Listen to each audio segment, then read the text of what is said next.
আজকে জার্নি করছি তো আমরা সকাল 9টা থেকে ফ্রেশ হয়ে বসে জানার পর কেউ অসাধারণ ভিউটা লাগছে গাইস। কী বলতো তোমাকে একটা বিমল নিয়েছিলাম, বিমলটা ছিঁড়ে আমরা ভ্রমণ করে চাপাতে লাগলাম। আর কি হলো বৃষ্টি হচ্ছিল হালকা আর ভিউটা নেওয়ার জন্য অসাধারণ লাগলো।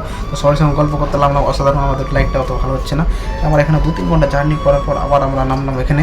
তো অসাধারণ এখানে বললাম যে ঝালমুড়ি দাও, দাদা বলছে ঝালমুড়ি পারলাম না, তাড়াতাড়ি করে গাড়ি ছেড়ে দিয়েছে। আমরা হিজি দিয়ে এসেছিলাম, তো হিজি এসে আমরা হিজি ঢুকে গেলাম, দেখতে পাচ্ছ হিজিতে। তো হিজি এসে নামলাম এখানে। মোটামুটি 2-3 ঘন্টা জার্নির পর নেমে আবার কি বলো তোমাকে এখানে আমরা খাবার ঢুনতে লাগলাম। ভালো খাবার কোথায় পাওয়া যাবে, তো মোটামুটি ভালো পাওয়া যাচ্ছে এখানে। তো ভালো লাগে না, গরম খাবার পাওয়া লাগলাম মাছ ভাত।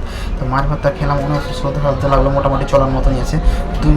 ঘুম দিলাম, তো ঘুম দিয়ে আমাকে ভাতিজা বললো যে ঝালমুড়ি খাবো না, তুমি ঝালমুড়ি খেতে পাওনি তখন। তো আমি দাও তাহলে ঝালমুড়িটা খাই। তো ঝালমুড়িটা খেয়ে আবার বললাম যে আমার ফ্রেশ এসে 2-3 ঘন্টা পর জার্নি হলো। আবার ফের আমরা নামলাম। আমরা এখান থেকে ছাড়বে তো আসানসোল নামবে, তো আসানসোল দুর্গাপুর যেহেতু ছেড়ে আমাদের রামপুর হাট ঢুকে রামপুর হাটে মালদা টাউন, বুঝতে পারছো গাইস। আর কী বলবো অসাধারণ আজকে ভিউটা, জার্নিটা আমাদের কষ্ট হয়েছে। কী বলবো আমার বেশি দিন যাওয়া নিয়ে দেখতে পাচ্ছ আমি বাড়ি চলে গেলাম। তো আমাদের ব্লগগুলো কেমন হচ্ছে অবশ্যই কমেন্ট করে জানাবো। আর ভিডিওটা আমাদের নেক্সট ব্লগে আপনাদের সঙ্গে দেখা হচ্ছে ভিডিও।